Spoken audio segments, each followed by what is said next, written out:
In a world defined by modern innovation, we often imagine that true technological prowess began with the Industrial Revolution, that before Newton, Edison, or Tesla, the world was shrouded in mystery and rudimentary tools.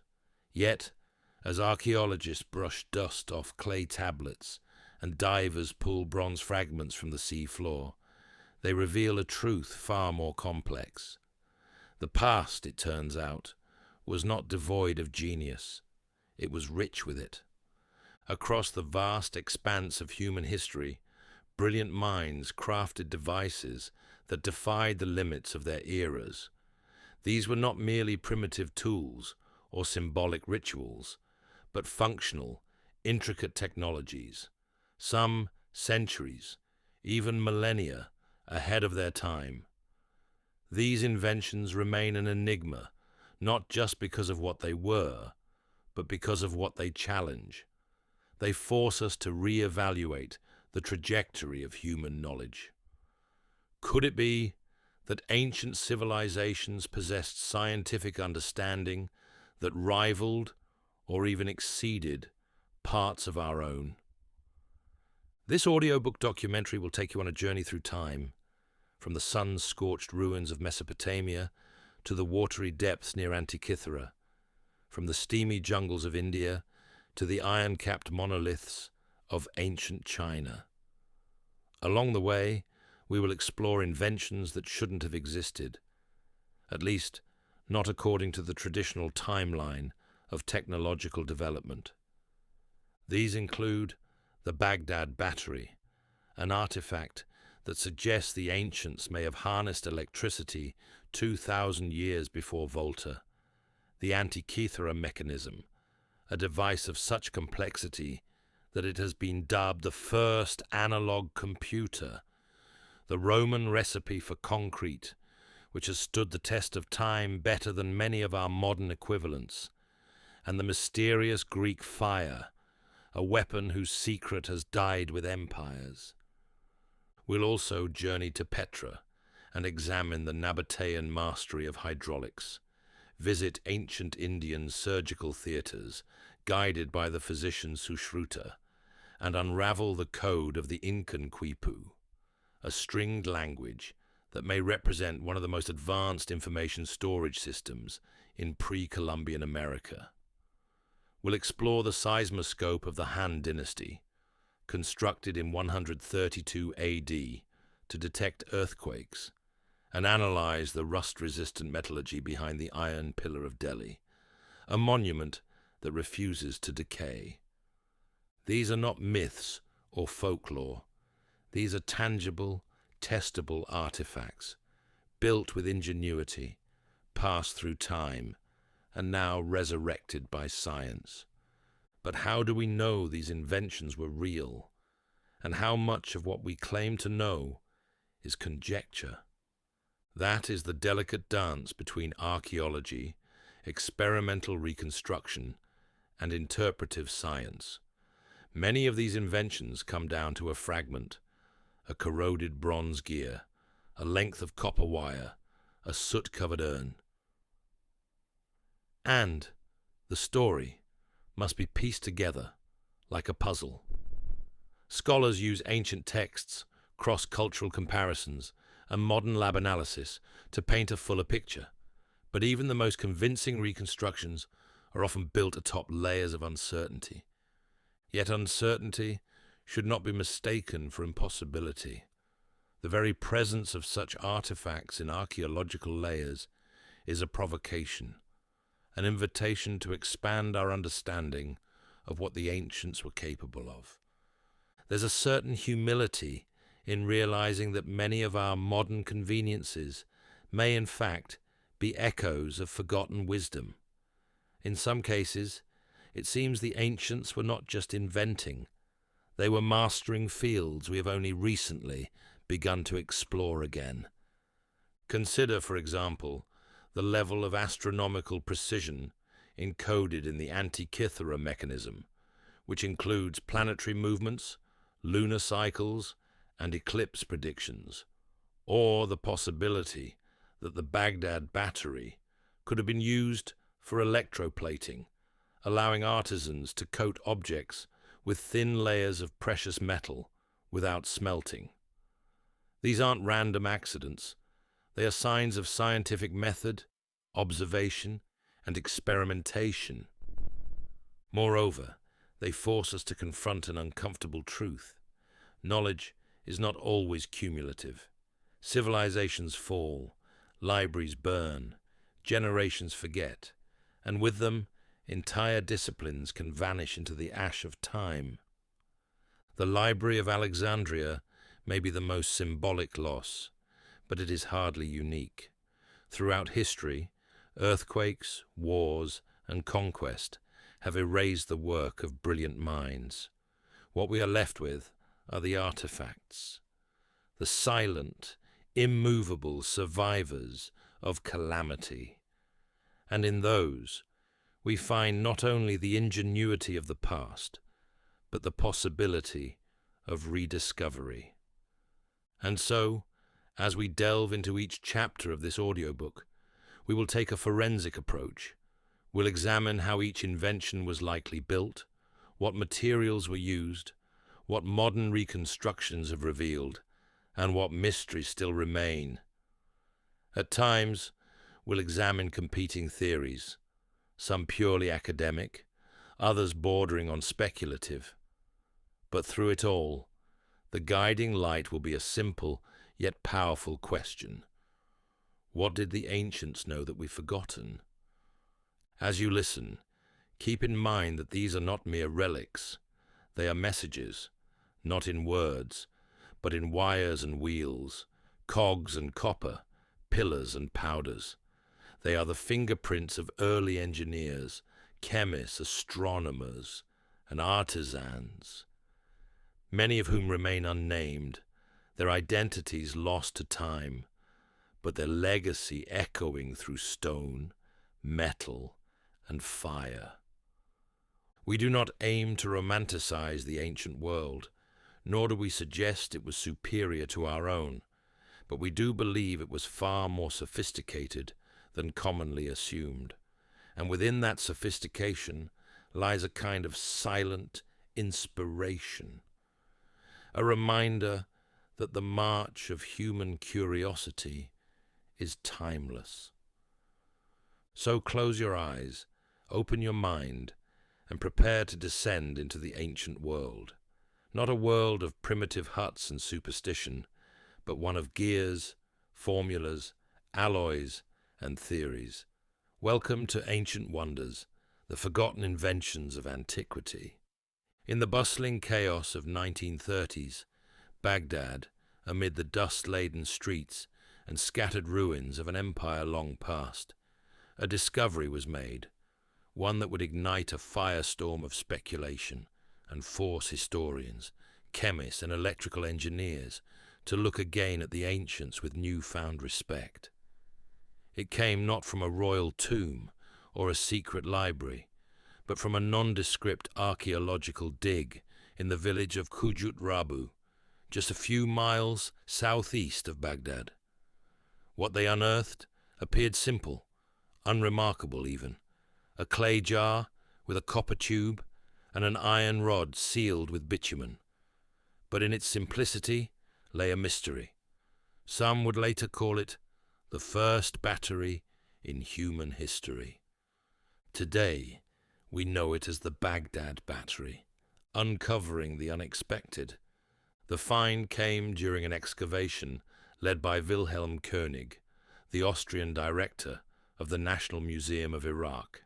In 1938, König examined the artifact more closely and quickly realized that it resembled no known pottery or ritual container. The clay jar stood about 13 centimeters tall, with a mouth sealed by an asphalt plug. Inside the plug, a copper cylinder encased an oxidized iron rod, and the whole assembly was tightly packed with what seemed like acidic residue. König's initial theory was daring. This might not be a container at all. It might be a device, specifically one designed to produce electricity. He posited that if the jar were filled with an acidic solution, perhaps vinegar, lemon juice, or even fermented grape juice, the combination of dissimilar metals, copper and iron, in the acidic environment could generate a small but measurable electric current. Essentially, it was a galvanic cell. This theory, radical at the time, sent ripples through the scientific community.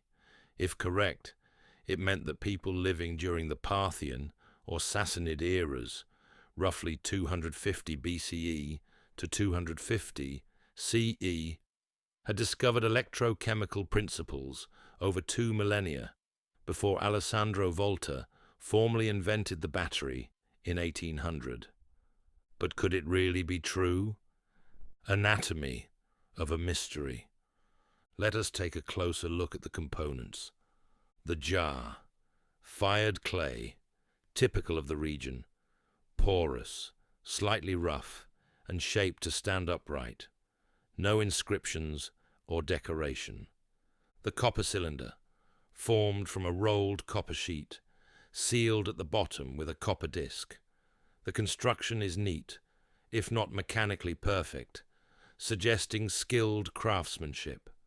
The iron rod, suspended in the center of the copper tube, corroded but intact, likely once clean and straight, now rusted from centuries of burial. The bitumen seal, this black tar-like substance secured the assembly, preventing leaks and possibly insulating the components. Residual crystals, chemical analysis. Decades later would confirm traces of acid salts, the remnants perhaps of an organic electrolyte. This setup, dissimilar metals in an acidic solution, forms a textbook galvanic cell. In fact, when reconstructed using lemon juice as the electrolyte, the Baghdad Battery produces a voltage of approximately 0.5 to 1 volt. But as always, reconstruction is not confirmation, practical use, or misinterpretation. The question remains, what was it for? Supporters of Koenig's theory suggest electroplating as the most plausible use. Electroplating, the process of depositing a thin layer of metal onto a surface using an electric current, would have allowed artisans to coat cheaper metals with a thin sheen of gold or silver. This would have been invaluable in producing luxury goods, religious icons, or ceremonial objects while conserving precious materials. This theory is tantalizing, especially given archaeological evidence from the same region showing gilded artifacts with remarkably uniform coating. However, critics argue that no workshop or explicit textual evidence from the period describes electroplating, a significant gap for such a groundbreaking technology. Others suggest more ritualistic purposes. Could it have been used to shock or mystify initiates during ceremonies? The small jolt produced by the device may have seemed magical or divine. Electricity, when not understood, has always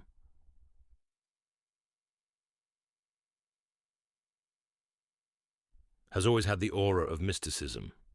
Another theory posits it was simply a storage container, with the iron and copper accidentally included. This view downplays the electrical potential entirely, attributing the design to coincidence rather than innovation. Yet the consistent design of similar artifacts, dozens of such jars with similar configurations, makes this harder to accept. So we are left at a crossroad. Was this a deliberate tool of electrochemistry or an accidental curiosity? Modern reconstructions. Since the 1970s, scientists and engineers have tried to answer that question not through theory, but through replication. In 1978, German archaeologist Arne Egebrecht built a functioning replica using copper and iron electrodes, grape juice as an electrolyte, and a clay pot. His battery produced just under a volt of electricity. He used it to plate a small silver statue with gold. A success, though results were mixed when scaled up.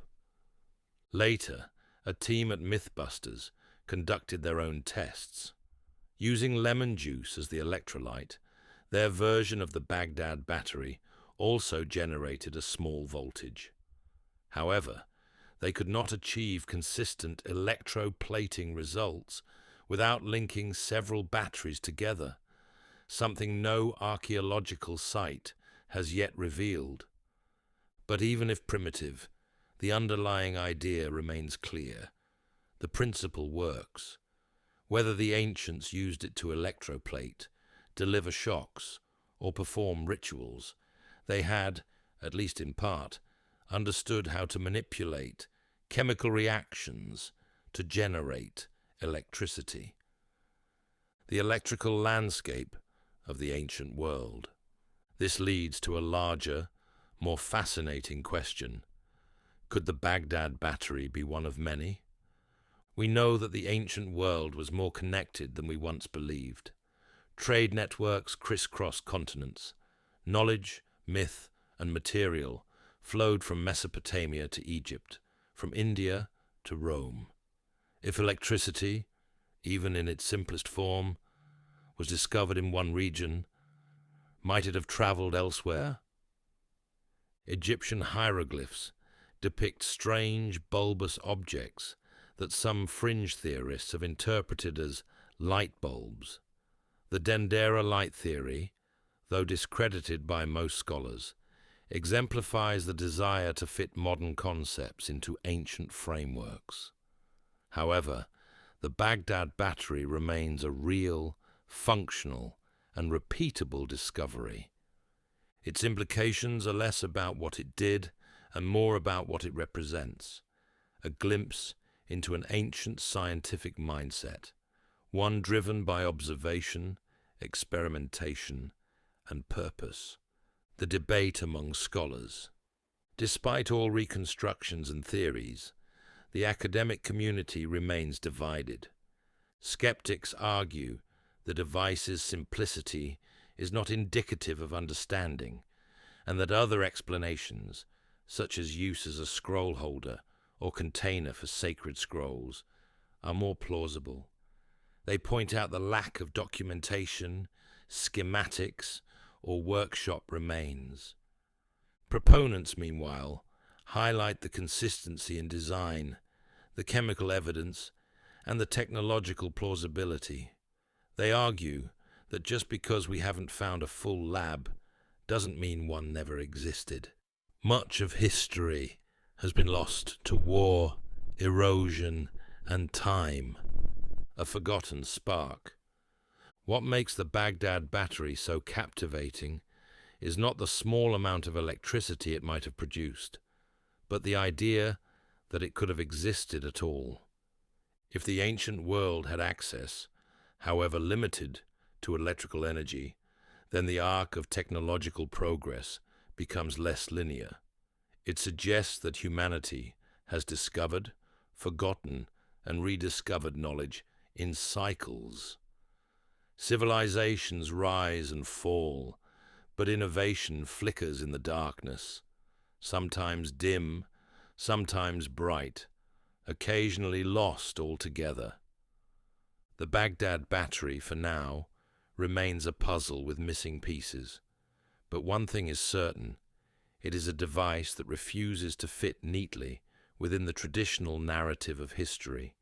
It beckons us to ask harder questions, to look more closely at the artifacts we once dismissed, and to consider that genius is not the monopoly of the modern world. As we leave Mesopotamia and prepare to dive beneath the waves of the Aegean Sea in the next chapter, keep this in mind. Just because something was ancient doesn't mean it was primitive. The line between the modern and the ancient may be far blurrier than we ever imagined. In the year 1901, off the coast of the small Greek island of Antikythera, Sponge divers searching for their daily catch instead stumbled upon a shipwreck from the 1st century BCE. Among the cargo were marble statues, amphorae, and bronze relics. But one item, encrusted in centuries of coral and marine sediment, would prove to be far more significant than anyone imagined. A corroded lump of metal, unassuming in appearance, yet destined to revolutionize our understanding of ancient science. This object, once dismissed as debris, was the Antikythera Mechanism, a device of such astounding complexity that it has been described as the world's first analog computer. It would take decades, X-ray imaging, and modern computing power to uncover its secrets. But once revealed, those secrets would call into question everything we thought we knew about the technological capabilities of the ancient world. A shipwreck's silent treasure. When the bronze fragments were brought to the surface, their potential was not immediately recognized. The mechanism had broken into over 80 pieces, heavily corroded and fused by time and seawater. For years, it sat quietly in storage at the National Archaeological Museum of Athens. It wasn't until 1902 that archaeologist Valerios Stais noticed something peculiar: faint, gear-like teeth embedded in one of the fragments. This was no statue or coin. It was machinery. At the time, this was an astonishing claim. No known Greek artifact, and indeed no artifact from anywhere in the ancient world, contained a gear system this intricate. Gears were considered a hallmark of the modern industrial age. Their appearance in an object over 2,000 years old was simply unthinkable. Yet the more researchers investigated, the clearer it became. This device was real, and it had a purpose: peering inside the mechanism. Over the decades, the Antikythera Mechanism would become one of the most thoroughly examined ancient artifacts ever discovered. Technological advances in X-ray imaging, 3D tomography, and surface enhancement techniques would reveal the internal complexity of the device. Here is what we know now. The mechanism consisted of a system of over 30 interlocking bronze gears, some of them extremely small and precise. It had a hand crank on the side, which, when turned, caused the gears to rotate in intricate ratios.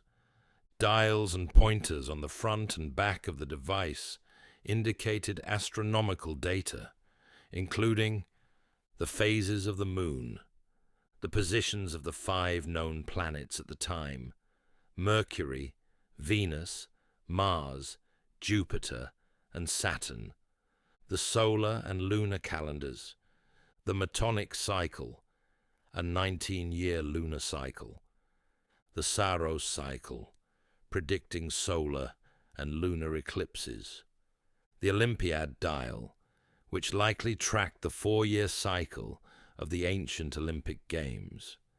This was not a clock. It was not a calendar in the modern sense. It was a mechanical model of the cosmos, a device capable of simulating the positions of celestial bodies decades into the past or future. No comparable device would be created again for over 1,400 years. Mechanical genius, gearing up. The key to the mechanism's sophistication lies in its gearing system.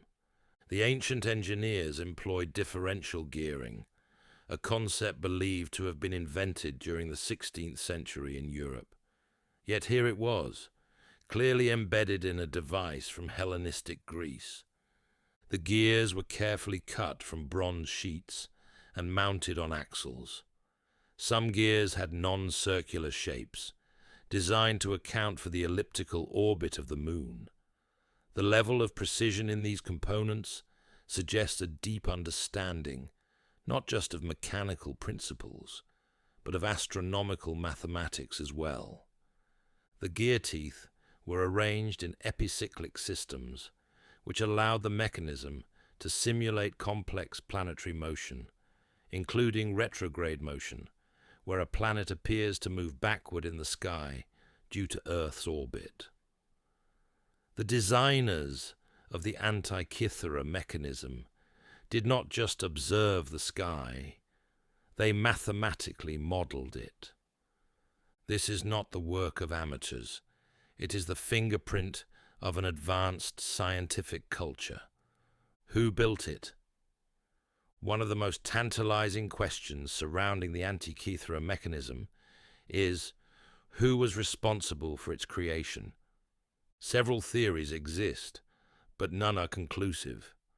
Some historians have suggested that the device may have been built by followers of Hipparchus, a Greek astronomer who lived in the 2nd century BCE and was known for his extensive work in trigonometry and celestial mapping.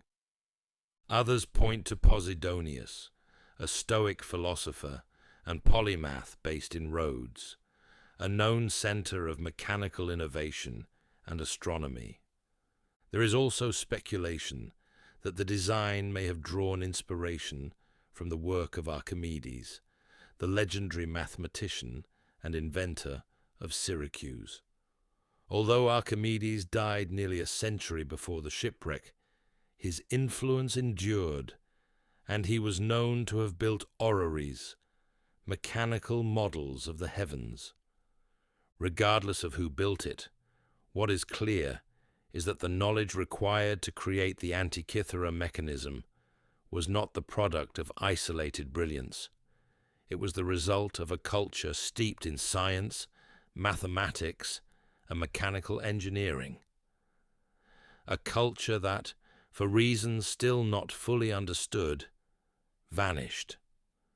The ship that carried the future.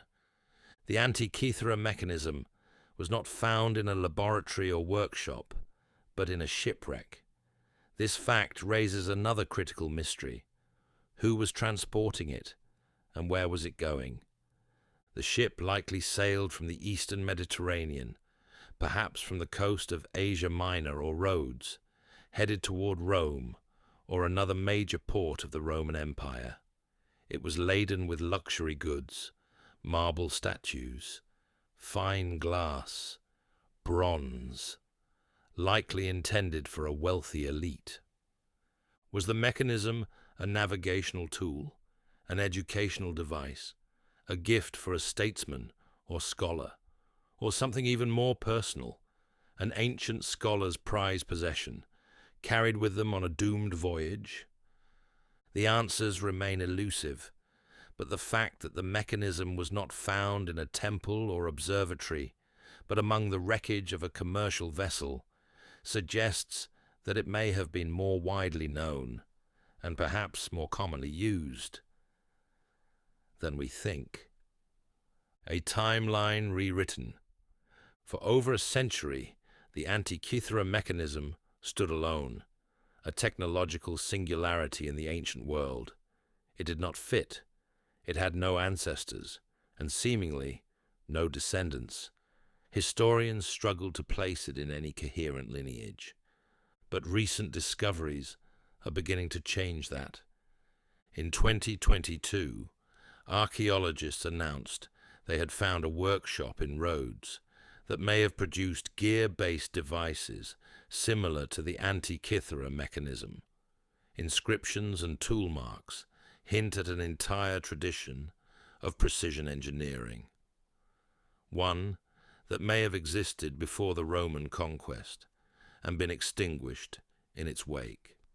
If more devices like the Antikythera mechanism are discovered, it could point to a lost era of scientific instrumentation in the ancient world, one that was perhaps deliberately destroyed or simply forgotten as empires fell and priorities shifted. This is what makes the Antikythera mechanism so fascinating. It is not just an object, it is a survivor, a relic of a civilization that reached heights we are only now beginning to understand. Modern reconstructions, In the last 2 decades, scientists have built working replicas of the Antikythera mechanism using only ancient tools and techniques. These reconstructions confirm that it was indeed functional, not a symbolic model, but a working predictive machine. In 2021, researchers from University College London created the most detailed digital model to date, using inscriptions, ancient Greek astronomical models, and CT scans. Their work revealed even more potential functions of the mechanism, including previously unidentified dials and pointer systems. One particularly striking discovery was the planetary display on the front dial, a miniature solar system showing the exact positions of planets at any given date. This feature had not been previously suspected and suggests a level of cosmological understanding far beyond what most scholars attributed to ancient Greece. Implications for the history of science. The existence of the Antikythera mechanism reshapes the narrative of human innovation. It tells us that ancient societies were capable of mechanized computation, cyclical prediction, and advanced modeling long before the Middle Ages. It suggests that knowledge can be discontinuous, lost, rediscovered, and lost again. And it challenges a central assumption of modernity, that technological progress is linear. The fall of Rome, the burning of the Library of Alexandria, the collapse of trade networks, all contributed to the disappearance of scientific traditions. The Antikythera mechanism may be one of the few remaining voices from a chapter of human history that was, quite literally, erased. The machine that time forgot. So what, ultimately, was the Antikythera mechanism? A calendar, a computer, a cosmos in miniature. Perhaps it was all these things, and more. A teaching tool, a scientific model, a demonstration of celestial harmony. But above all, it was a message, not just from one person or one culture, but from the ancient world itself. A message that says, we were not as primitive as you think. As we prepare to shift our focus to the concrete that built an empire in the next chapter, remember this: the ruins we see today, temples, theaters, cities, are not just monuments of stone. They were built with math, astronomy, chemistry, and vision. The Antikythera mechanism is not an anomaly. It is a testament, and it asks us simply, what else have we missed? In the shadow of the Pantheon in Rome, where sunlight streams through a perfect oculus and falls on marble floors nearly 2,000 years old, one thing becomes abundantly clear: the Romans built to last. And they succeeded. In an era before steel, before reinforced concrete, before modern chemistry and material science, the engineers of ancient Rome constructed aqueducts, harbors, temples, roads, and fortresses that have withstood not only the elements, but the passage of entire civilizations. These monuments, silent, immovable, beg a question that modern architects and scientists have only recently begun to answer. How did they do it? The answer lies in one of the most overlooked yet transformative inventions of antiquity: Roman concrete, known in Latin as opus cementitium. Not just a building material, but a revolutionary fusion of art and science, and one whose durability may still surpass the concrete we use today. The marvel of Roman engineering. To appreciate Roman concrete, we must first understand its reach. Roman builders used it everywhere: in the foundations of villas, in the great vaults of baths, in bridges that span rivers, and in sea walls that still resist tides after 20 centuries. The concrete wasn't just structural, it was strategic, enabling arches, domes, and vaults on a massive scale. One only needs to stand beneath the dome of the Pantheon, the largest unreinforced concrete dome in the world, to realize that this was not primitive guesswork. This was intentional design, supported by deep understanding of material properties. The fact that the Pantheon has survived earthquakes, floods, and war, all while modern concrete structures crumble in decades, speaks volumes. But what made Roman concrete so special? Ingredients of immortality.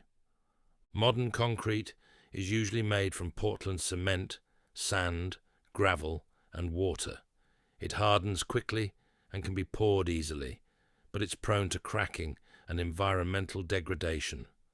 Roman concrete, by contrast, was made from volcanic ash, pozzolana, lime, calcium oxide, and seawater, a combination that set it apart chemically and structurally. Here's the formula in more detail. Pozzolanic ash, sourced from volcanic regions, especially around the Bay of Naples. This fine powder was rich in aluminosilicates, which reacted with lime to form strong, stable compounds. Lime, created by burning limestone. When mixed with water, it formed calcium hydroxide, the key binder. Aggregate, broken pottery, stone, or brick. Unlike modern gravel, Roman aggregates were often angular and varied in size. Seawater. When used in marine construction, seawater catalyzed a rare and valuable chemical reaction with the ash. When combined, these ingredients created a material that not only hardened over time, but actually grew stronger in the presence of moisture. Chemistry beyond their time. The real secret of Roman concrete wasn't just its ingredients, it was the chemistry that occurred within. Modern studies using scanning electron microscopes, X-ray diffraction, and spectroscopic imaging have revealed remarkable traits in Roman concrete. Aluminum tobermarite, a rare, naturally forming crystal found in ancient Roman seawalls. This mineral forms over time when lime-rich concrete is exposed to salt water, creating interlocking structures that resist cracking and dissolution. CSH, calcium silicate hydrate, the same binding compound found in modern concrete, but in Roman samples it appears with fewer voids and greater cohesion. Self-healing properties. Some Roman concrete can reseal cracks when exposed to water, thanks to unreacted lime within the matrix. This isn't just clever engineering, it's organic chemistry that modern builders are still trying to replicate. In fact, recent advancements in sustainable building materials have begun to borrow from Roman methods to reduce the environmental footprint of construction. The builders behind the brilliance. But who were the minds behind this innovation? The earliest known use of Roman concrete dates back to approximately 200 BCE during the Republican era. By the time of the Augustan age, its use had become widespread and institutionalized. Roman engineers, or architecti, were not simply craftsmen. They were scientists, trained in geometry, physics, and materials. The best known among them is Vitruvius, a military engineer whose treatise De Architectura still survives. In it, he outlines theories of proportion, strength, and material selection that reveal a strikingly modern mindset. Vitruvius did not detail the full chemistry of concrete, but his emphasis on durability, load-bearing analysis, and site-specific material choices speaks to a culture deeply invested in engineering excellence. Concrete allowed Roman builders to dream bigger, to curve walls, span wide arches, and vault ceilings without columns. It was a technology that made urban civilization scalable, aqueducts, and infrastructure. Perhaps the most profound application of Roman concrete was in their infrastructure.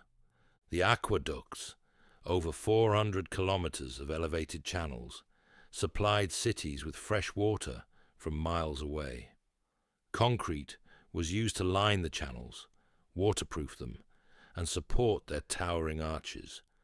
Concrete allowed the Romans to design multi-story apartment blocks, insulae, public baths, marketplaces, and forums, creating the foundation of the urban model we still follow today. The famous Cloaca Maxima, the massive sewer of Rome, was lined with concrete that remains intact, still channeling water beneath the eternal city. Maritime marvels. It was in their maritime works that Roman concrete truly defied nature. The Romans pioneered underwater concrete, pouring it into wooden forms submerged in seawater. Instead of dissolving, the concrete set into stone, hardening in the very environment that destroys modern steel-reinforced cement. The key was volcanic ash. When mixed with seawater, the ash reacted with lime to form a compound that actually strengthened as the years went on. Breakwaters, piers, and harbors, like the massive Portus near Rome, stood strong even after centuries of wave action. It was a miracle of material science that modern engineers struggled to match, until recent discoveries in Roman chemistry revealed the secret of the crystalline structures that formed deep within. Why did we forget? If Roman concrete was so superior, why did the knowledge disappear? The fall of the Western Roman Empire in the 5th century CE marked not only a political collapse, but also the disintegration of engineering knowledge. As centralized governance broke down, so too did the networks of builders, scholars, and supply chains. Quarries fell silent. Technical manuals were lost or ignored. In the ensuing centuries, what many call the Dark Ages, concrete gave way to rubble masonry, mud brick, and timber. Great domes and vaulted ceilings were abandoned in favor of flat wooden roofs. By the time concrete reappeared in Europe in the 18th and 19th centuries, the original Roman formula had been forgotten. The new mixes used entirely different chemistry, quick to set, easy to produce, but often far less durable. It wasn't until the 21st century that scientists began seriously reverse engineering Roman concrete, uncovering the molecular structures that gave it such resilience. What was lost for 1,500 years has now become cutting-edge research. Lessons for the future. Roman concrete is more than a marvel of the past. It may be a solution for the future. Modern concrete is responsible for 8% of global CO2 emissions. It is energy-intensive, environmentally destructive, and structurally fragile over long timescales. Roman concrete, with its low-temperature lime production, recycled aggregates, and self-healing properties, offers a more sustainable model. Engineers are now developing Roman-style concrete for seawalls, piers, and bridges, hoping to reduce both cost and environmental damage. In a profound twist, ancient Roman innovation may help solve modern engineering challenges, from climate resilience to sustainable urban expansion, a legacy set in stone. Roman concrete is not just a building material, it is a message from antiquity, etched into every arch, every dome, every aqueduct that still bears the weight of centuries. It is a testament to patient experimentation, deep observation, and a relentless pursuit of excellence. As we marvel at Rome's ruins, we must remember they are not ruins of collapse, but monuments of survival. They endure not because of magic, but because of knowledge, hard-earned and for a time forgotten. But now, once again, remembered. In the sun-bleached port city of Syracuse, perched along the eastern edge of Sicily, a man once walked its marble colonnades, murmuring to himself about levers, curves, and water. His name was Archimedes, and if the ancient world had an Einstein, it was him. To modern ears, Archimedes is often reduced to a quote, "Give me a place to stand, and I will move the earth." But in truth, he was more than a mathematician or a philosopher. Archimedes was a mechanical savant, an early engineer whose devices, built over 2,200 years ago, stunned even the Romans. His machines, real and legendary, would defend cities, lift water, and bend the will of nature to the hands of men. In this chapter, we dive into the ingenious creations of Archimedes, exploring how they worked, what they achieved, and why their legacy remains etched in both engineering and imagination. From Pythagoras to prototypes, Archimedes was born around 287 BCE in Syracuse, a Greek city-state and cultural hub. He studied in Alexandria, Egypt, then the intellectual capital of the ancient world, where he would have been exposed to the finest minds in mathematics, astronomy, and mechanics. His return to Syracuse brought with it not only ideas, but innovations. What separated Archimedes from other thinkers of the time was his desire to build. He did not merely theorize about physics. He turned theory into machine. His devices were not the work of magic or divine inspiration, but of applied mathematics and material experimentation. While many of his original texts were lost, victims of time, fire, and conquest, references in other works, including by Cicero, Plutarch, and Livy, preserve vivid accounts of the mechanisms he invented. The Archimedes screw, raising water with a twist. One of Archimedes' most practical and enduring contributions is known today as the Archimedean screw, a simple yet revolutionary invention still used around the world. Structure and function. A long spiraled blade inside a hollow tube. When the screw is rotated, by hand, crank, or windmill, water at the base is scooped into the threads and lifted upward along the spiral. The result, a steady, controlled flow of water, elevated from a lower basin to a higher one, uses irrigation of fields, drainage of low-lying lands, filling cisterns and baths, even sewage and slurry movement in modern factories.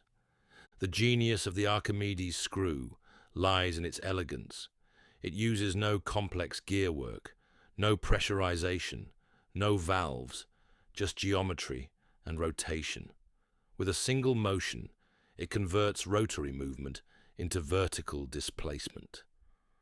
While it's likely that Archimedes refined an older concept, his design standardized it and spread it widely.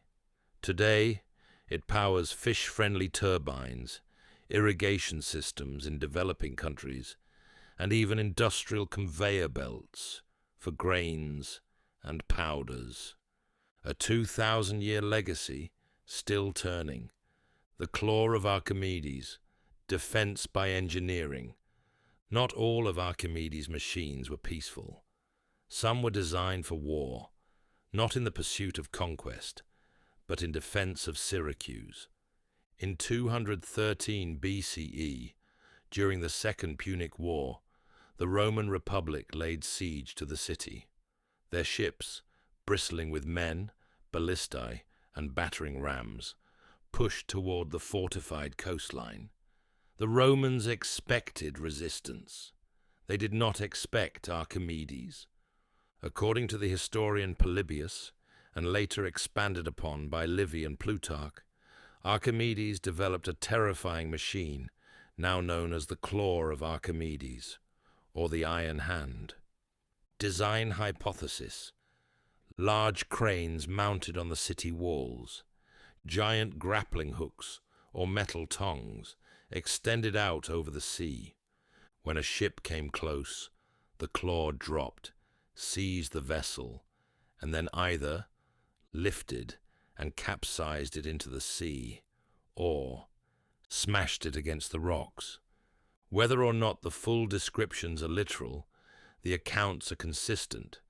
Roman ships were lifted, tilted, or violently destabilized.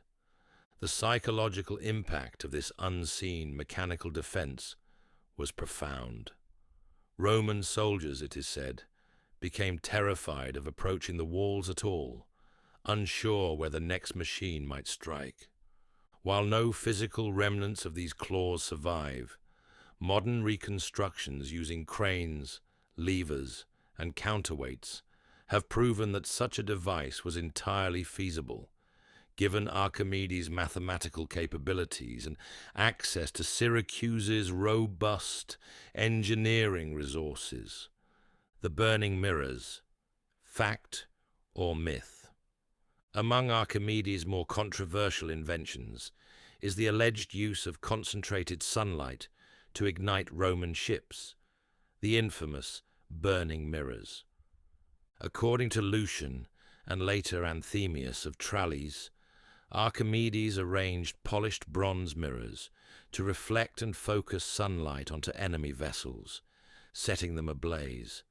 Skeptics long considered this tale a myth, a heroic embellishment, but the idea never died. In recent centuries, multiple experiments have tested the concept. French scientist Buffon, 1747, using 128 mirrors, he managed to ignite wood from over 60 feet.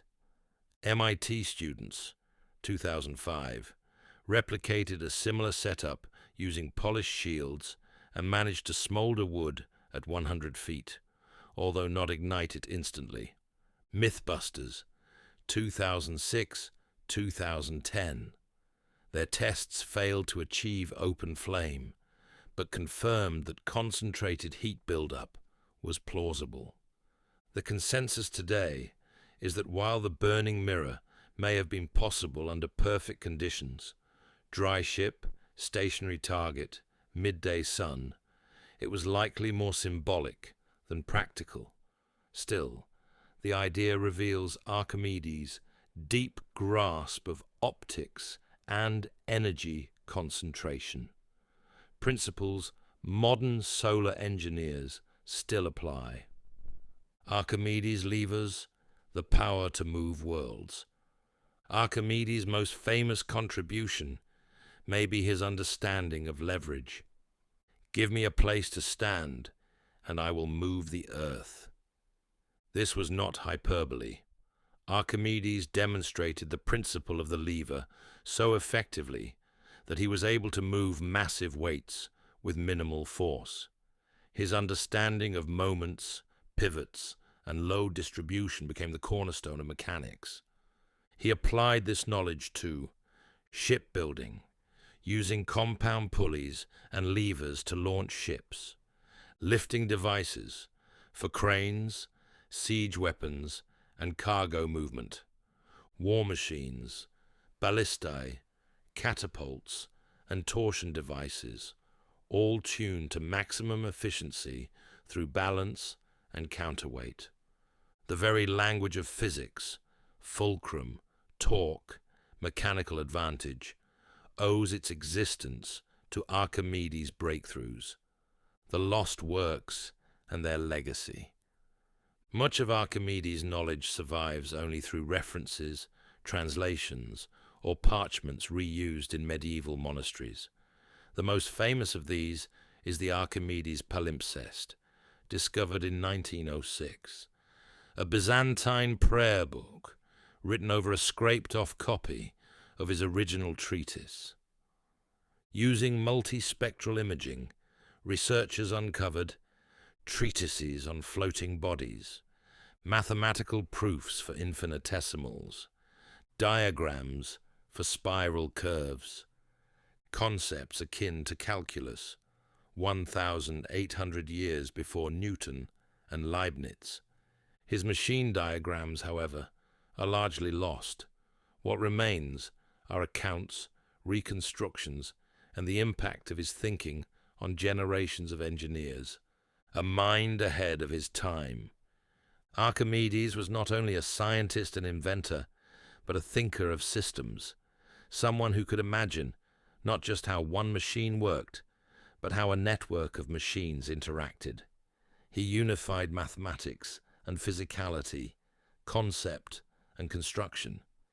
He anticipated center of gravity, hydrostatics, buoyancy, compound pulleys, screw mechanics, geometric optics, volume of irregular shapes.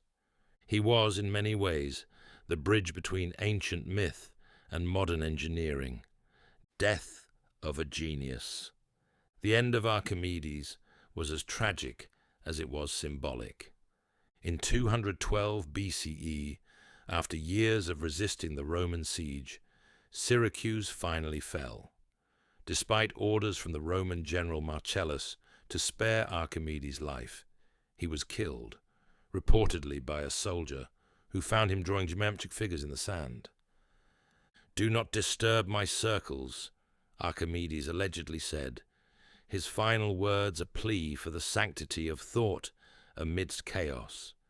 His death marked the beginning of the decline of Greek mechanical science.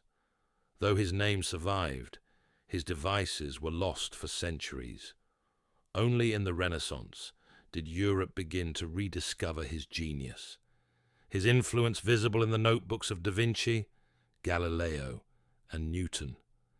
Echoes of Archimedes. Today, the Archimedes screw turns in irrigation fields. Levers and pulleys guide construction cranes. Water displacement methods calculate ship buoyancy. Engineers study his texts. Mathematicians echo his proofs. From battlefield defenses to waterworks, Archimedes' inventions reveal the depth of knowledge that once flowed freely in ancient minds. Minds unafraid to blend theory with tangible creation. In him, we see not just an inventor, but the embodiment of a lost tradition, one where science served both human need and intellectual wonder. In the great naval battles of the medieval Mediterranean, where galleys clashed and arrows rained from wooden towers, few weapons inspired more terror or mystery than Greek fire. To its enemies, it was a manifestation of hell itself, a liquid flame that clung to water, devoured ships, and could not be extinguished by any conventional means. Once released, it hissed, burned, and followed its target with a kind of demonic resolve. Entire fleets fled at the mere threat of it. Yet what makes Greek fire so fascinating isn't just its destructive power.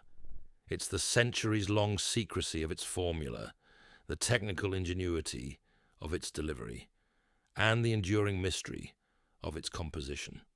Today, Greek fire stands as one of history's greatest lost technologies.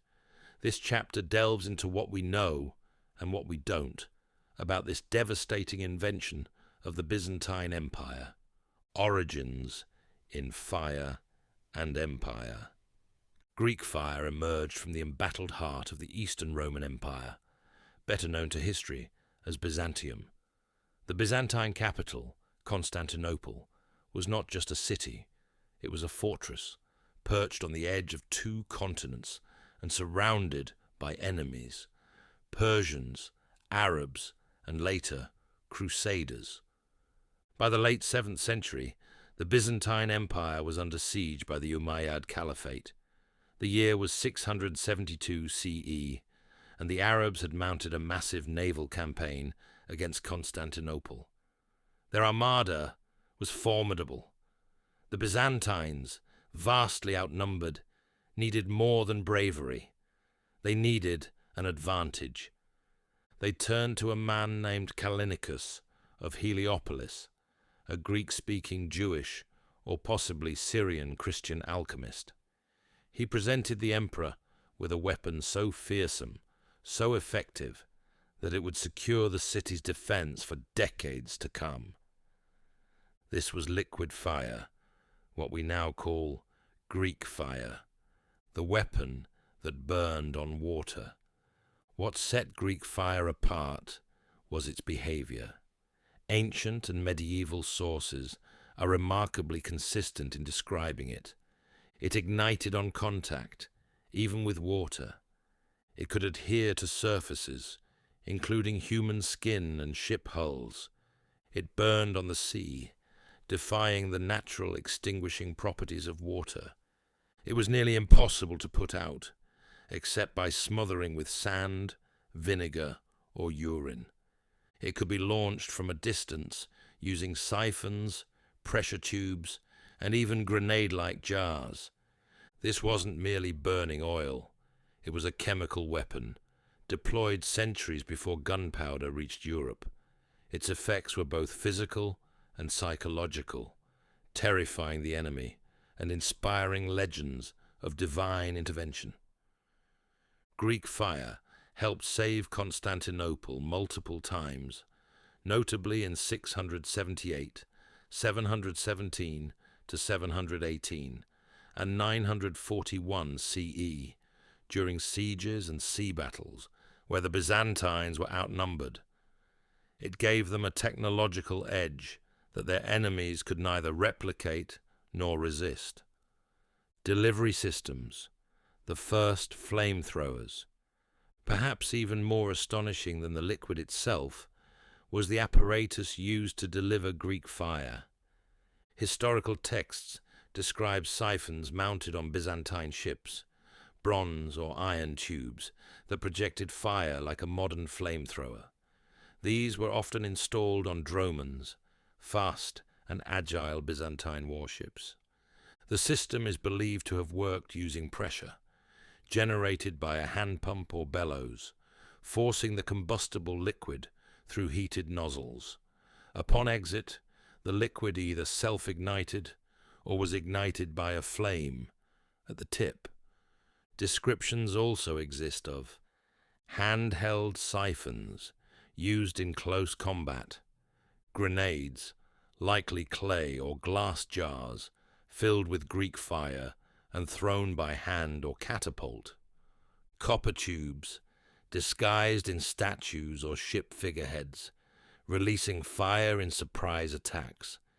These devices weren't just mechanically impressive, they were portable, controlled, and engineered with purpose. This was military science, not improvisation. What was Greek fire made of? Despite hundreds of years of use, the formula for Greek fire was never recorded in surviving texts. It was a closely guarded state secret, known only to a few members of the Byzantine court, and passed orally from one emperor to the next. Historians, chemists, and military scholars have spent centuries trying to reconstruct its composition. Several key ingredients are suspected, though no one knows the exact formula. Naphtha or crude oil, a naturally occurring petroleum product, highly flammable. Quicklime, calcium oxide, reacts violently with water, possibly aiding combustion. Sulfur enhances burning and creates thick smoke. Resin or pine pitch, sticky, helps the fire adhere to surfaces. Saltpeter, potassium nitrate, possibly included, though less likely prior to gunpowder's rise. Bitumen adds viscosity and fuels the fire. The challenge lies in reproducing a liquid that can ignite on water, a trait that would require a volatile mixture of light hydrocarbons and reactive compounds. Several modern tests have produced similar effects, but none are conclusive. Some scholars suggest Greek fire may have been two components, mixed only at the moment of deployment. Others believe it was stored under pressure, possibly in copper tubes lined with lime to prevent premature combustion. The secrecy was so absolute that not even the Crusaders, who conquered Constantinople during the Fourth Crusade in 1204, discovered the full recipe. By the time the empire fell in 1453, the secret of Greek fire had already vanished into legend. Psychological warfare. Greek fire wasn't just a weapon, it was a psychological tool. To the enemies of Byzantium, it seemed unnatural. Fire that burned on water defied physics as they understood it. Some called it the fire of God.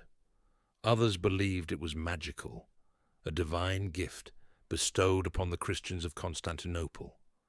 When deployed in battle, its arrival often broke enemy morale before physical damage was even done. Ships would turn and flee at the sight of the siphon. Soldiers abandoned siege engines in panic. It had the power to change the outcome of a war before the fighting even began.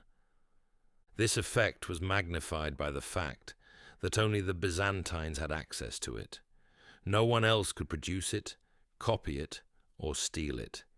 It was a monopoly on fire, and it made the empire's navy dominant for centuries. Why was it lost? Like many ancient and medieval technologies, Greek fire eventually disappeared. Several factors contributed to its loss. Oral tradition. The formula was never written down. As Byzantium declined, so too did its line of knowledgeable technicians. Specialization. Only a few court-appointed engineers knew how to make and handle it. Once they died or fled, the knowledge died with them. Changing warfare. As gunpowder spread across Europe and the Middle East, Greek fire was eclipsed by cannons and firearms. Sacking of Constantinople in 1204 and again in 1453, enemy forces looted the city. If any documents existed, they were likely destroyed. Some speculate that the knowledge might still exist, buried in an uncatalogued manuscript in a forgotten monastery, or written in code on a palimpsest yet to be deciphered. But for now, Greek fire remains one of history's most tantalizing technological enigmas, legacy of the flame. Despite its disappearance, the impact of Greek fire endured. It saved Constantinople, preserving Byzantine culture and Christian Europe from early Islamic conquest. It inspired later incendiary weapons, including napalm and modern flamethrowers. It proved the value of secrecy and state control over weapons technology, something governments still practice today with nuclear and cyber tools. It reminds us that innovation is not always progressive. Sometimes, entire fields of knowledge can vanish for centuries. In Greek fire, we see a fusion of chemistry, engineering, and military strategy, wrapped in mystery, wielded with fear, and remembered with awe. In the 2nd century CE, while the Roman Empire dominated the West, another vast civilization flourished in the East, the Han dynasty of China. It was a world of philosophers, astronomers, bureaucrats, and inventors. And among them was one man whose brilliance would allow him to hear the Earth's tremors long before they arrived. His name was Zhang Heng. A polymath and court astronomer, Zhang Heng's most extraordinary invention was one that sensed distant earthquakes, not through divine omens or superstition, but through physics and mechanical ingenuity. The device he built in 132 AD is considered the first known seismoscope in human history. It was a feat so ahead of its time that Western scientists would not produce a comparable earthquake detector until over 1,600 years later. In this chapter, we explore the genius of Zhang Heng, the mechanics of his ancient seismoscope, and the legacy of an invention that once listened to the hidden groans of the earth. Zhang Heng, the scholar of heaven and earth. Zhang Heng, 78 to 139 CE, lived during the Eastern Han Dynasty, a period marked by both intellectual expansion and growing imperial challenge. He was a poet, mathematician, engineer, and astronomer. Rare blend of science and art. As director of the Imperial Astronomical Bureau, Zhang Heng was tasked with observing celestial events, maintaining the calendar, and advising the emperor. But his curiosity stretched beyond the heavens.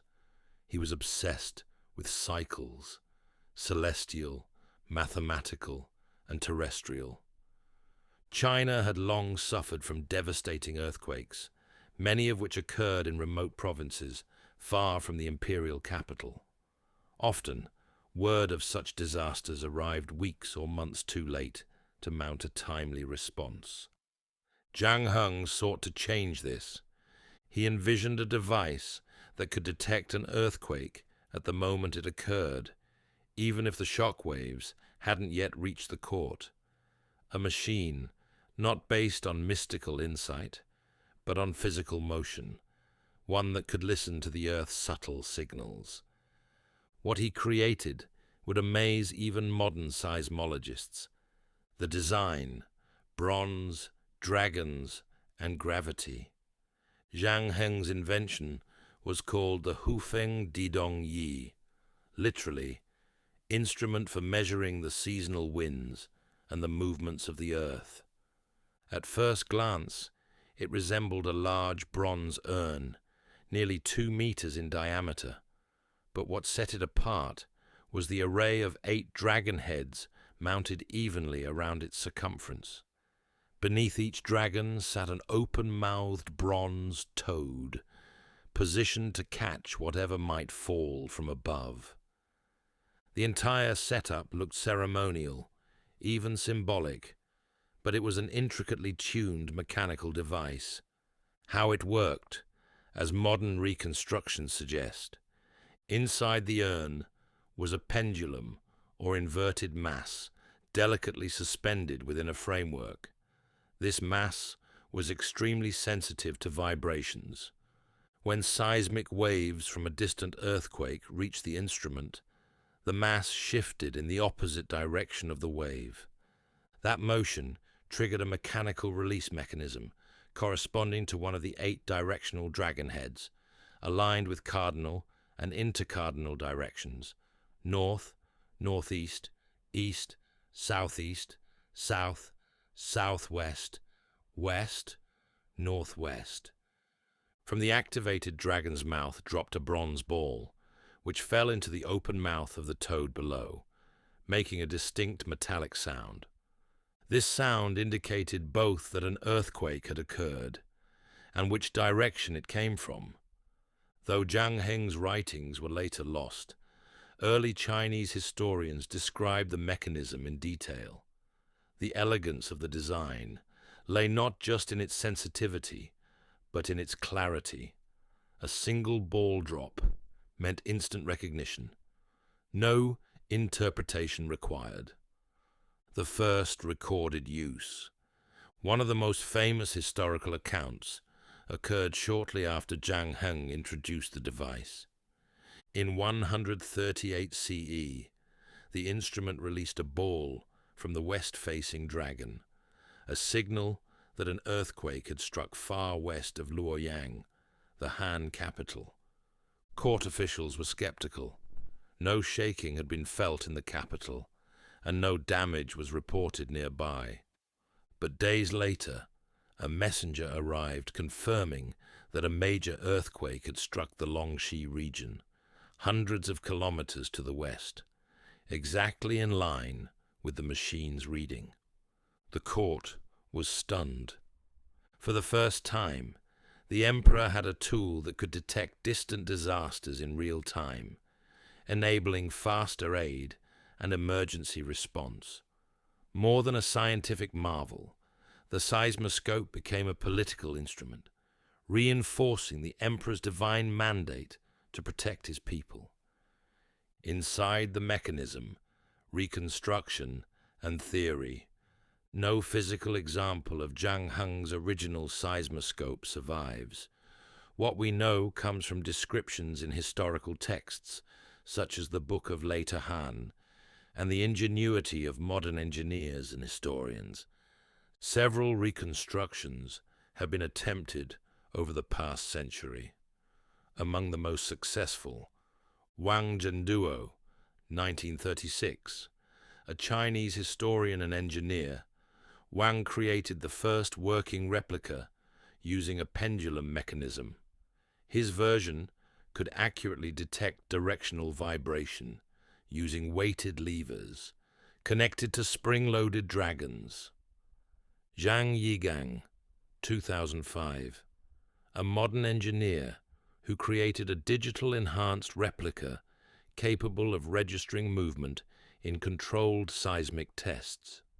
Xi'an Seismological Museum, home to a full-scale mechanical model that functions using traditional gravity-based triggers, offering visitors a chance to witness how the ancient device operated.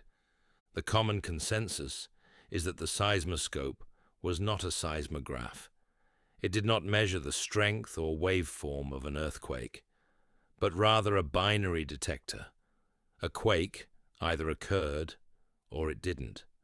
Yet its directional accuracy was impressive, and it could register distant earthquakes undetectable to human senses. Ahead of its time.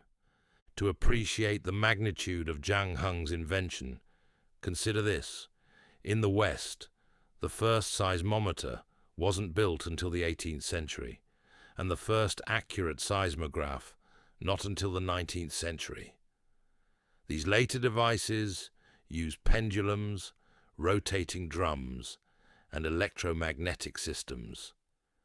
Yet Zhang Heng had created a passive mechanical system that operated solely through balance, leverage, and inertia, all using second-century materials and no electricity. His work demonstrated an understanding of vibrational propagation, directional wave mechanics, the application of gravity-driven response systems, mechanical logic. A cause triggers a directional result. It was a prototype of early warning systems, centuries before modern sensors and algorithms. Philosophical and scientific significance. Zhang Heng's seismoscope wasn't only a technological triumph, it was a philosophical expression of Han cosmology. The Chinese worldview at the time emphasized balance between heaven, Tian, earth, Di, and man, Ren. Earthquakes were seen as signs of cosmic imbalance, often interpreted as criticisms of poor governance. By detecting earthquakes in real time and identifying their direction, the instrument allowed rulers to respond quickly and maintain the mandate of heaven. the spiritual legitimacy of imperial rule. In this sense, the seismoscope was both scientific instrument and symbolic oracle, a bridge between the empirical and the divine. The legacy of Zhang Heng. Zhang Heng died in 139 CE, shortly after demonstrating his invention. Though his writings were lost, his legend endured, not only in China, but later in Japan, Korea, and eventually the West. He is remembered as one of China's greatest polymaths, a pioneer in mechanical engineering, a contributor to early astronomy, hydraulics, and cartography, an inventor of the world's first earthquake detector. His legacy lives on in China's lunar crater, Zhangheng, an asteroid named in his honor. Countless books, poems, and statues commemorating his achievements. And of course, in every modern seismological lab, where sensors still rely on the same basic principle he employed. Motion detects motion. Listening to the earth. The ancient seismoscope of Zhangheng is a reminder that human innovation has always been shaped by necessity, in this case, the need to understand and respond to the Earth's most fearsome power, the earthquake. What he created with bronze, pendulums, and dragon heads is more than a scientific curiosity. It is a beacon, a signal from the past that says, "We saw the earth shake, and we built something to listen." India's ancient civilizations left behind more than temples, philosophies, and poetry. Beneath the spiritual and literary heritage lies a rich tradition of science, medicine, and metallurgy that still baffles modern experts. From the fine blades used in surgery to a towering pillar that refuses to rust after 1,600 years, these innovations reveal a level of precision and understanding far beyond what history is often credited. In this chapter, we explore two remarkable achievements from ancient India: the surgical instruments of Sushruta, the world's first known surgeon, and the iron pillar of Delhi, a metallurgical marvel that has withstood the ravages of time and weather without a trace of corrosion. The legacy of Sushruta, father of surgery. In the 6th century BCE, long before Hippocrates walked the streets of Greece, a physician named Sushruta was teaching medicine and surgery on the banks of the Ganges. His work, compiled in a text called the Sushruta Samhita, is one of the oldest known surgical manuals in existence. Far from being a collection of myths or rituals, this compendium contains practical empirical observations, including detailed descriptions of human anatomy, wound treatment, fracture management, and surgical procedures. Perhaps most astonishing is the extensive list of surgical tools and procedures he outlines, some of which closely resemble modern surgical practice. Sushruta's instruments, tools of precision. The Sushruta Samhita describes over 100 surgical instruments, meticulously categorized and named, many made of iron and steel, scalpels, mandalagra, for incisions and excisions, forceps, sandamsha, used for extracting foreign bodies, teeth, and broken bone fragments, tubes and catheters, nadi yantra, for draining abscesses or urinary retention, needles and hooks, shastra and kishara, for suturing and ligatures, probes and scoops, shalaka, for examining wounds and sinuses. What's extraordinary is not just the number of tools, but their specialization. Sushruta's instructions differentiated between tools for soft tissue, bone, internal procedures, and cosmetic repair, demonstrating a level of surgical nuance unknown elsewhere at the time. The tools were forged from high-quality steel and crafted by skilled artisans, likely the same smiths responsible for weaponry and temple architecture. Modern surgical historians examining replicas of these tools have remarked on their ergonomic design, sharpness, and functionality. Surgical procedures, from cataracts to plastic surgery. Sushruta was not merely cataloguing instruments. He performed and documented complex surgeries, including cataract removal, using a curved needle, Jabamukhi Shalaka.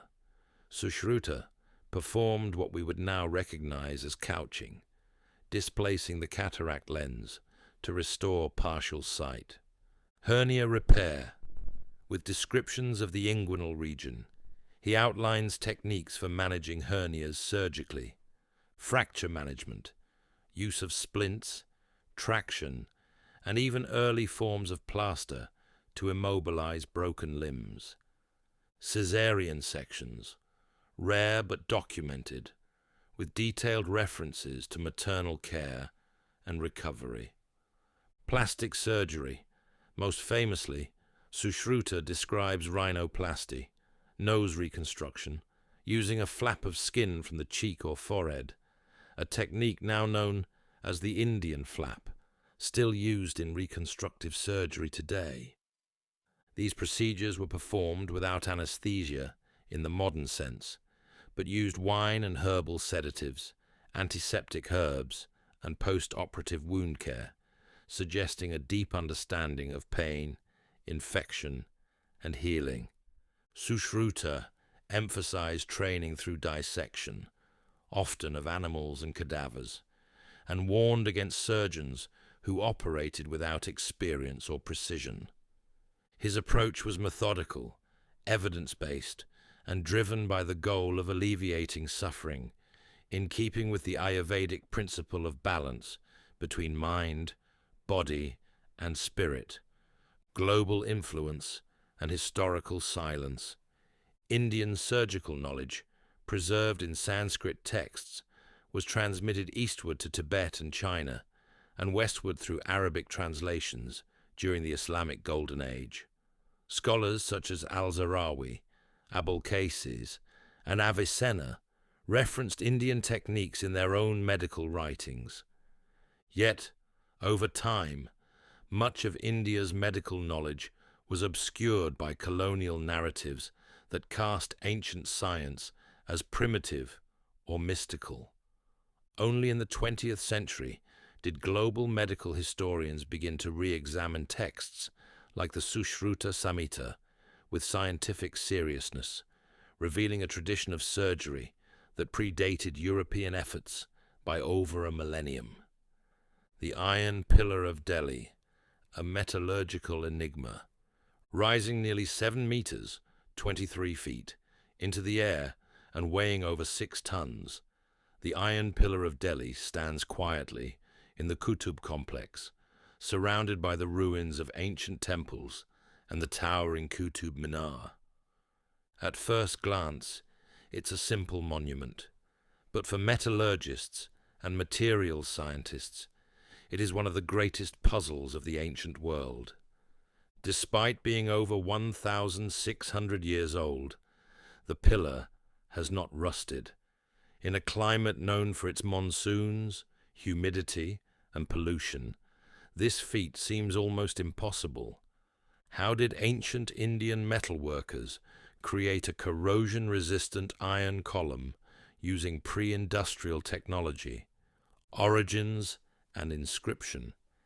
The Iron Pillar bears a Sanskrit inscription in Brahmi script, dating it to the reign of Chandragupta II Vikramaditya, around 375 to 415 CE. The inscription praises the king's valor and devotion to Vishnu.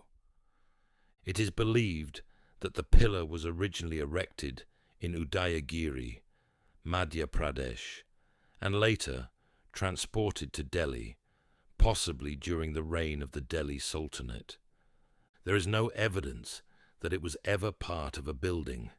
It likely stood alone, a victory column, religious marker, or astronomical instrument. Metallurgy, ancient science, modern mystery. Modern analysis of the pillar reveals remarkable characteristics. Composition: 98% pure wrought iron, with traces of phosphorus, sulfur, and manganese.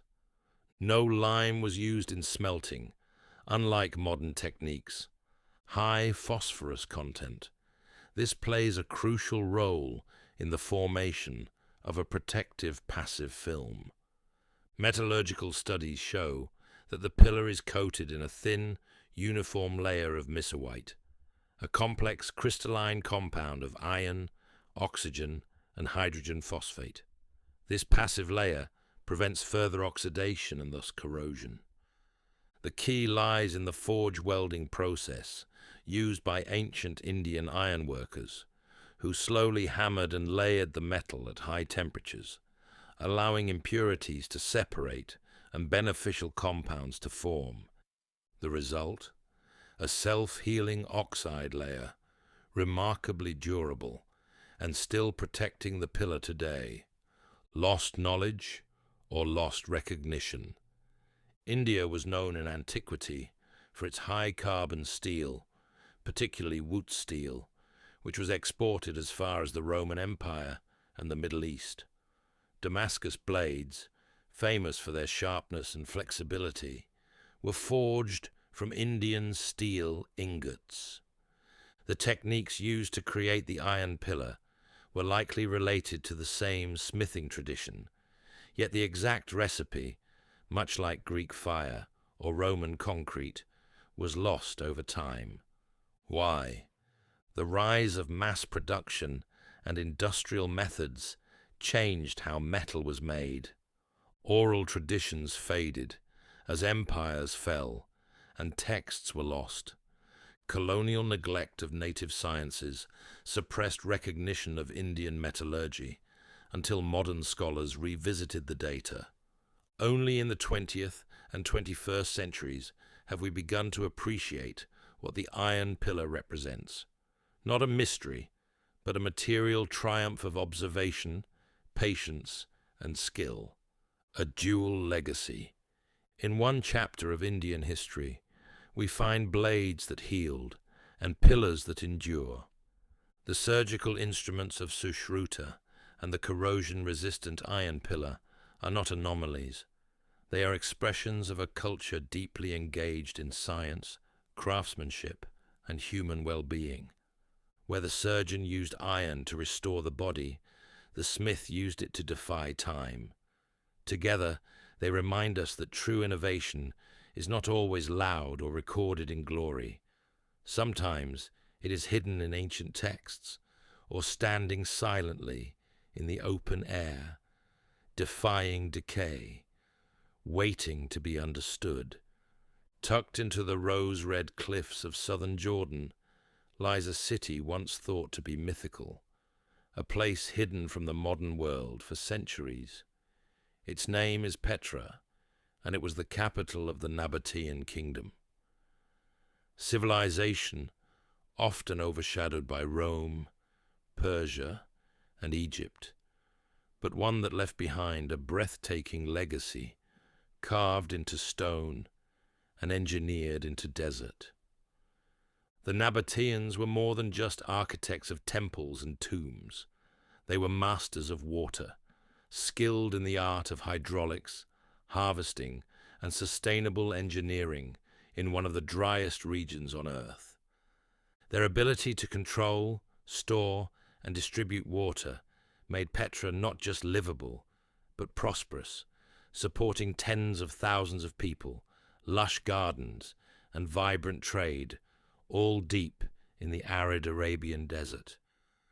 This chapter examines the water systems that powered Petra, a lost infrastructure of cisterns, aqueducts, ceramic pipes, dams, and flood controls, each one proof that necessity and ingenuity have always gone hand in hand. A city carved, a civilization engineered. To the casual visitor, Petra is defined by its rock-cut facades, the iconic treasury, Al-Khazne, the massive monastery, and the royal tombs. But behind the aesthetics lies a far deeper achievement: urban planning in the absence of a river. The Nabateans thrived in a place with less than 150 millimeters of annual rainfall, where flash floods were deadly, and summer heat evaporated every exposed drop. And yet, they built a metropolis, complete with public fountains, bathhouses, irrigation networks, and drinking water for animals and caravans. How? With a decentralized, adaptive water system designed to capture every droplet, channel every stream, and safeguard reserves for the dry seasons. Capturing the sky, rainwater harvesting. The first step in surviving the desert is catching what falls.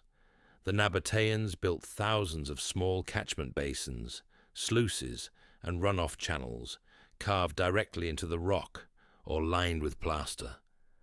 These micro-catchments funneled water from the surrounding hills into rock-cut cisterns, storage cavities carved beneath homes and public buildings, reservoirs, some as large as modern Olympic pools, settling tanks, designed to remove silt and debris before storage or use.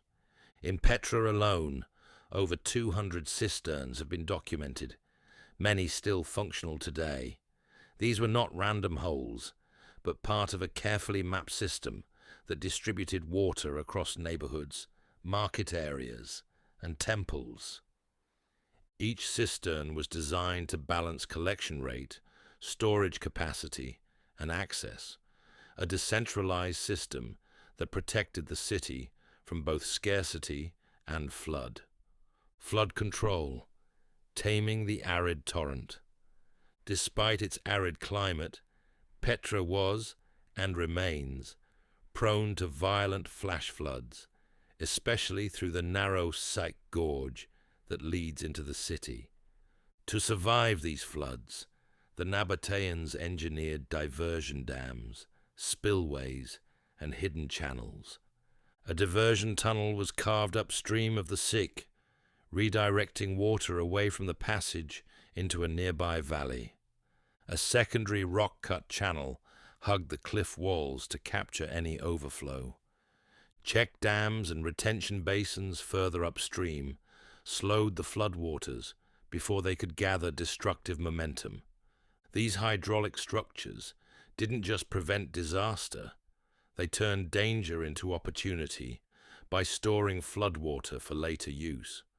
Modern hydrologists analyzing the Petra system have described it as a masterpiece of passive water engineering, a decentralized, gravity-fed, and low-maintenance infrastructure that turned unpredictability into stability. Pipes and pressurized systems, silent plumbing. The Nabateans didn't stop at cisterns and canals. They developed a network of ceramic pipelines, some of which used pressure differentials to move water uphill or across uneven terrain. Pipes were made from terracotta or lead, sealed with pitch or lime mortar. Inverted siphons allowed water to flow across dips and rises in the landscape, an advanced concept requiring precise understanding of pressure and gravity. Pipes were buried to reduce evaporation, critical in a sun-baked environment. In some areas, the water supply was pressurized enough to support public fountains, garden irrigation, and indoor plumbing, centuries before such luxuries appeared in Europe. One of the most advanced examples is the Qasr al-Bint temple complex, where pipes fed water into sacred basins and ritual pools, suggesting water played a spiritual role as well as a practical one. Agricultural engineering, desert gardens.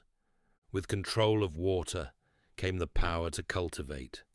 Petra's elite lived not just with survival, but with comfort. Shaded courtyards, water-cooled homes, and gardens of date palms, figs, pomegranates, and medicinal herbs. The Nabateans created agricultural terraces in the surrounding hills, supported by stone retaining walls and fed by drip irrigation from rock channels and cisterns. Water was directed to the root systems slowly and precisely, conserving every drop. Archaeobotanical evidence reveals cereals like wheat and barley, fruit trees including grapes and olives, herbs used for medicine and ritual. These terraced farms, far from the city centre, were protected by watchtowers and roads, emphasizing how vital they were to Petra's economy and sustenance. A trade capital, watered by genius.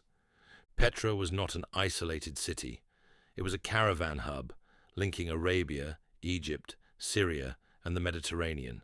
Incense, spices, textiles, ivory, and silks moved through its gates, and all of it depended on water. The Nabateans sold water to passing caravans, taxed water access, and used their control of the resource to wield both economic and diplomatic power. Foreign traders arrived weary and parched, and found a city with stone basins, cool shade, and flowing water, an oasis born of intellect, not luck.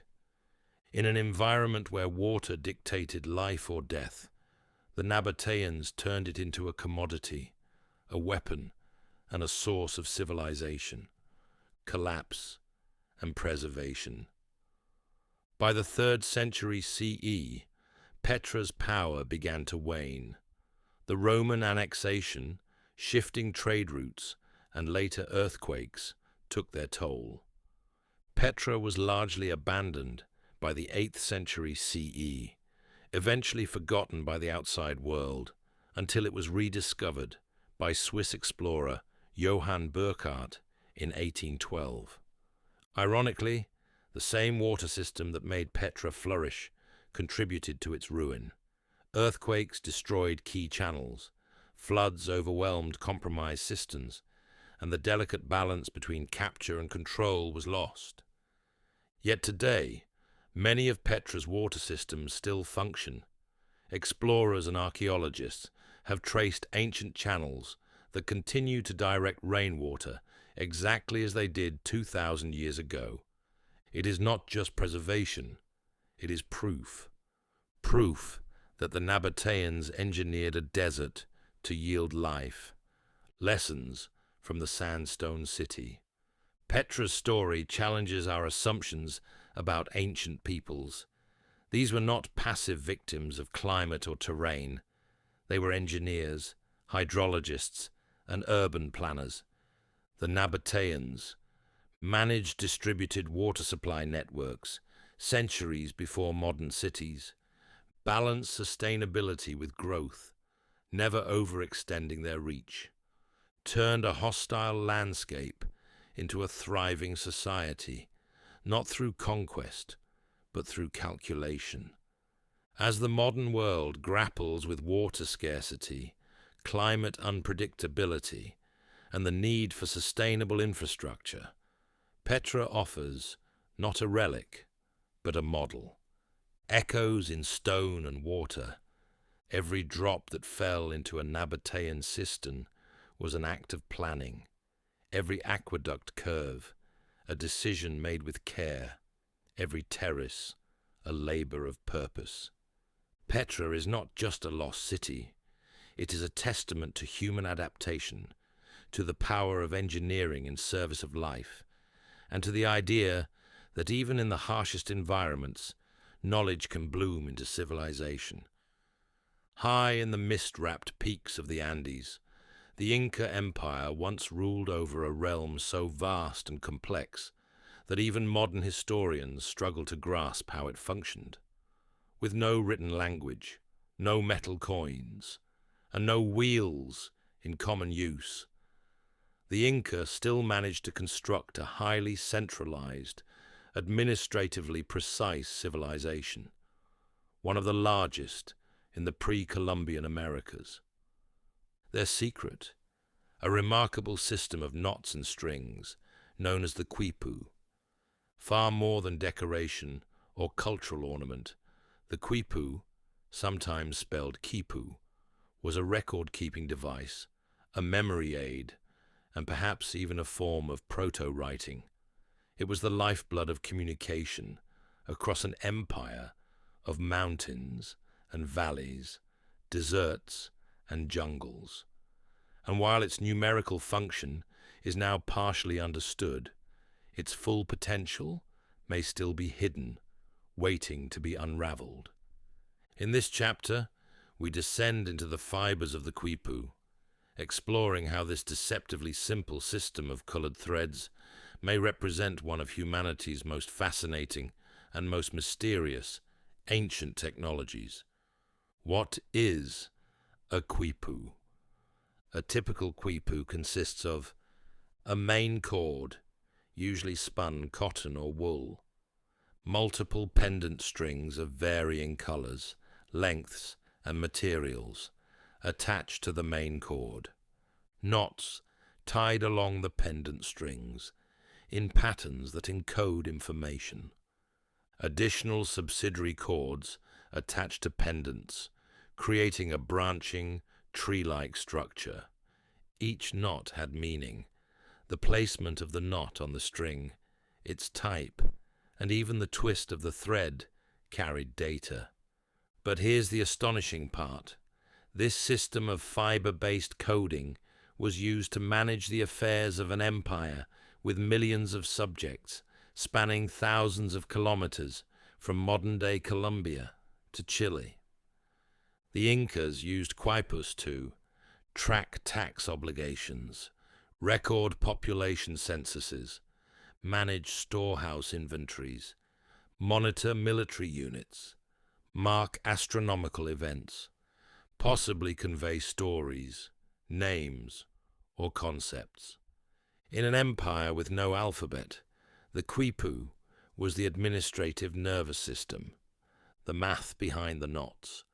Much of the numeric structure of the quipu has been decoded, thanks in large part to scholars like Leland Locke, Gary Urton, and Frank Salomon. Quipus are base 10 positional decimal systems, meaning they represent numbers using place value, just as we do in Arabic numerals. The types of knots include figure 8 knots, represent the digit 1 in the unit's position. Long knots, multiple turns represent numbers 2 through 9. Single knots, placed in tens, hundreds, or thousands positions, depending on their distance from the main chord.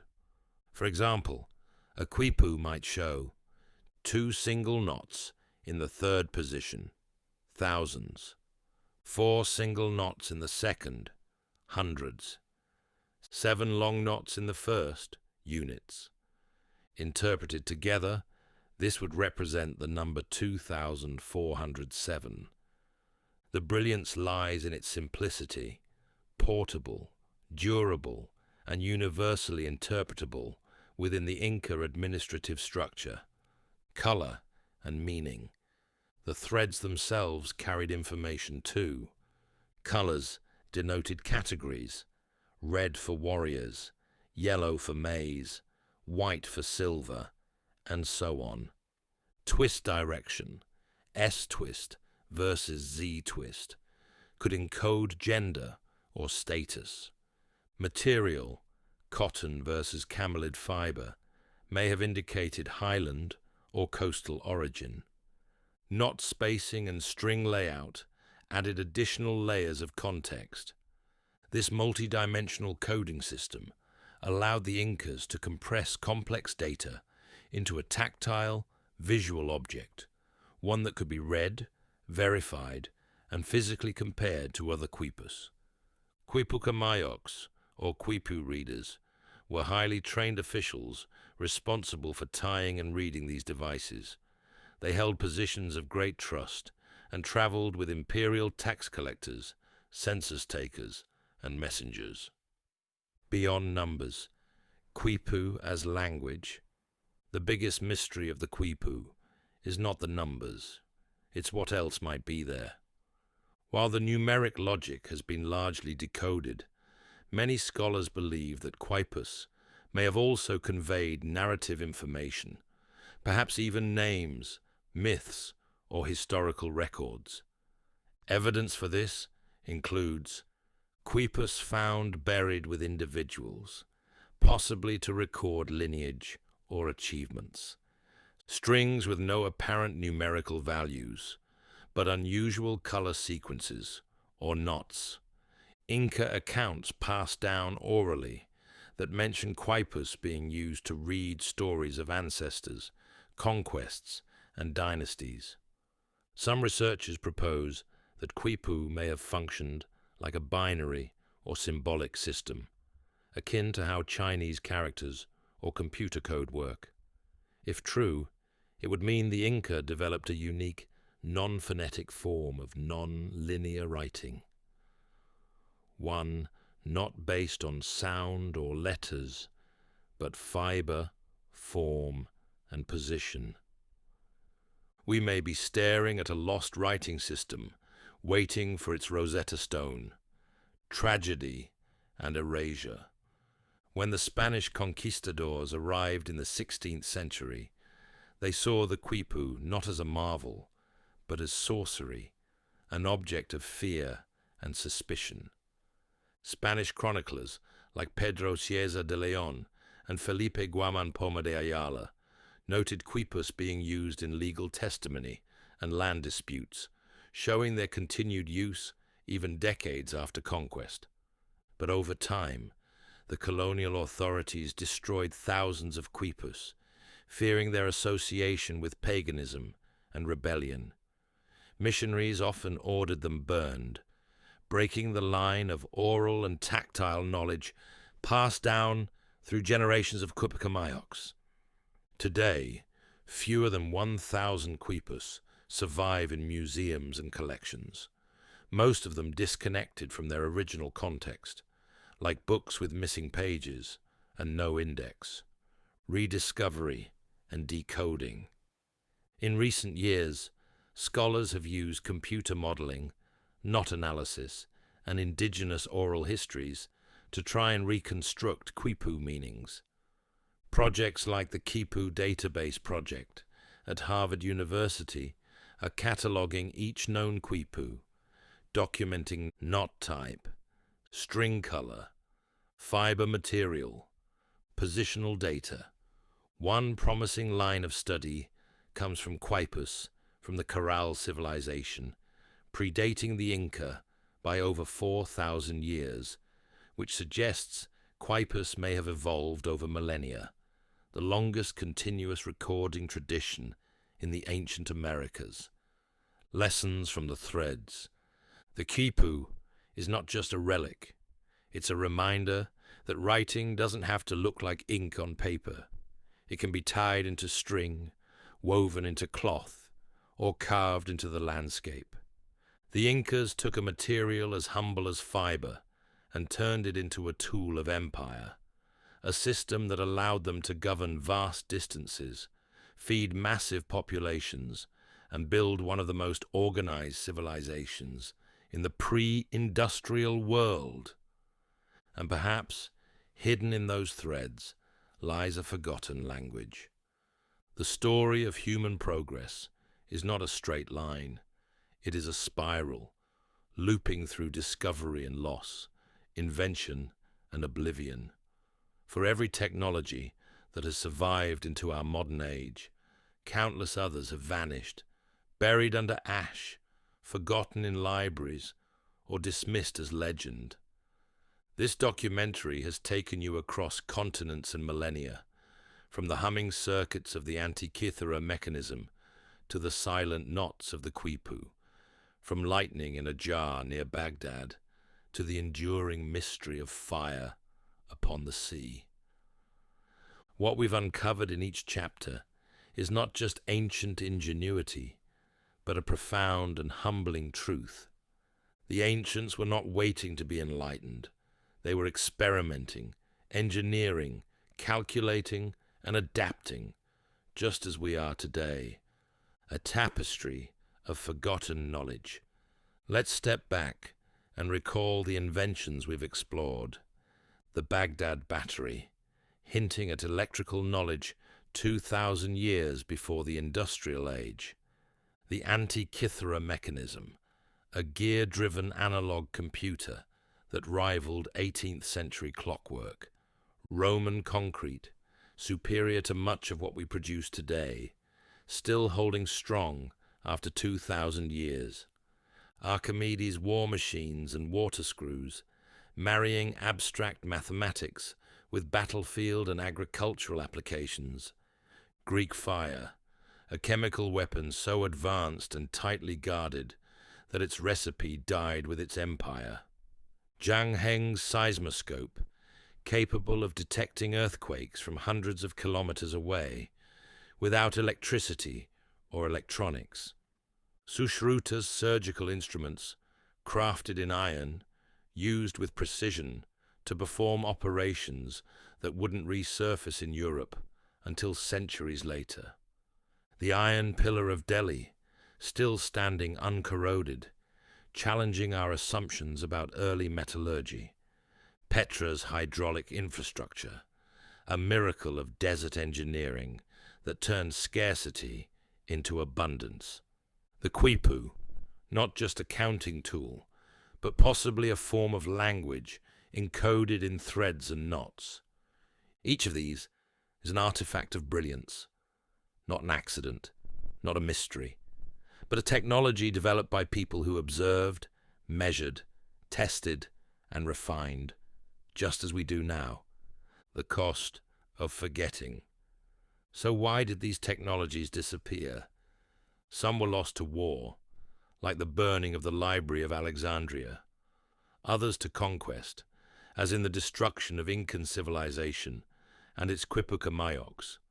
Some were lost through secrecy, a formula passed from father to son, and then to no one. Others were victims of ideology, dismissed as heresy, magic, or unscientific simply because they didn't fit the dominant worldview. But perhaps the most dangerous cause of all is assumption, the belief that progress is always forward, that the past holds nothing of value, that our ancestors were merely primitive. This assumption blinds us to rediscovery. It tells us that a corroded gear is just junk, that a string of knots is quaint but meaningless, that a concrete block is ordinary. Yet when we look deeper, with the eyes of a curious engineer or an open-minded historian, we find something astonishing. Not only were these technologies effective, they were often beautiful in their simplicity and function, a mirror to the present. There is something deeply contemporary about these inventions. In a world wrestling with climate change, the Roman concrete recipe offers a path toward durable, low-carbon building material. As our cities grow and water becomes scarcer, Petra's hydraulic systems serve as a model for sustainable desert living. In an age of information overload and cyber vulnerabilities, the quipu challenges us to rethink how we store and interpret knowledge. And in every case, these technologies show that innovation doesn't always require high tech. It requires insight, adaptation, and craftsmanship, all of which the ancients had in abundance. The role of modern science. Today, scientists and engineers are turning back to ancient inventions, not out of nostalgia, but out of necessity. They're reverse engineering Roman concrete in labs, using 3D scans to decode the gearwork of the Antikythera Mechanism, reconstructing quipu strings into digital data sets, reimagining passive water systems from Petra and ancient India for drought-prone regions. These aren't just exercises in archaeology, they are acts of technological reclamation. And in doing so, we're reminded of a profound lesson. The future doesn't always lie ahead of us. Sometimes it's buried beneath us. A call to rediscovery. As you close this audiobook, perhaps you'll think of ancient civilizations differently. Not as primitive or incomplete, but as chapters of human innovation, written in stone and string, metal and fire. Chapters that still have something to teach us. Let this be an invitation to question what we think we know, to honor knowledge, whether it comes from a lab or a lost manuscript, to preserve what we discover and not assume that today's knowledge is final, because the earth is still shaking, the seas are still rising, and the human mind is still endlessly inventing. This is not the end of the story. It's the rediscovery of one long forgotten. Welcome to the wisdom of the ancients.